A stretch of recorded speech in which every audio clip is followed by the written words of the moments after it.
Chapter 95 Waiting Game. "They're running away, Bouncer!" shouted Graham as he transformed back into human form to enter the laboratory. Upon hearing his friend Bouncer slowed and he too transformed into human form, the FarViewer came to a gentle rest on the concrete slabs of the main entrance, and he looked over his shoulder to see a helicopter rising into the air. "You sure it's them, Graham?" asked Bouncer. "Positive. Apart from us, that's the only trace of nanotech," replied Graham. "Right then, we're in no rush then," smiled Bouncer.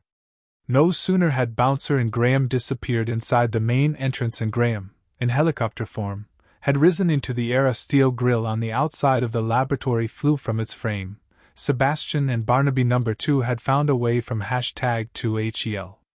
Pulling themselves from the steel tunnel, Barnaby looked to the sky and shouted to the retreating helicopter. "What now, my old friend?" asked Sebastian. "I guess we run, sir, I guess we run." "Right, I was afraid you'd say that," winced Sebastian. He had not moved as fast or as often as he had in the last few weeks at any other time in the past few decades. "Come on then, let's get moving." After manhandling the FarViewer into the elevator, Bouncer and Graham started to make their way back into #2HEL. "This is starting to become very familiar, Bouncer," offered Graham. Bouncer pressed the appropriate button and turned to his friend, his face transforming into that of Leslie. "It is indeed, Graham, almost like we work here." "Nice one, Bouncer," laughed Graham as the doors closed and they headed underground. After a few seconds the doors reopened onto #2HEL. "Right then, we'll find ourselves some of that solarium, gear this FarViewer up and get out of here. How does that sound?" "Perfect, Bouncer, I'm on it." As the infidels relaxed, they moved confidently across the laboratory. Dr. Robert, hidden behind the crack of a door, took this to mean they thought themselves alone and had plenty of time. He turned to Dr. Robert and mouthed, "Throw the switch."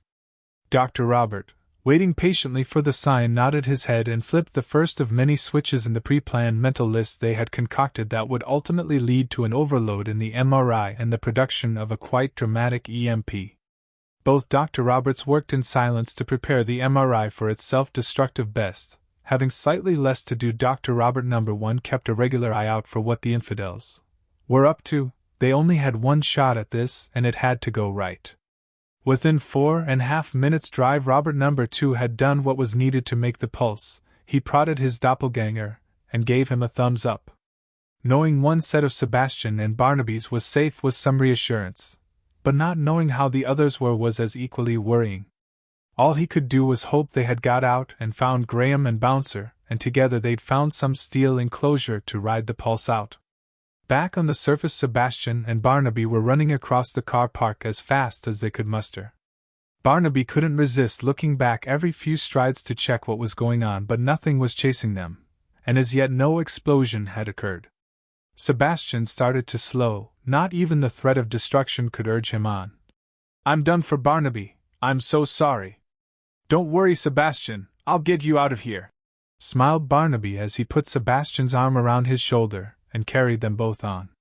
Seconds later, the familiar wuck-wuck-wuck of a helicopter washed across the car park before landing in front of them. Graham's voice barked over a loudspeaker.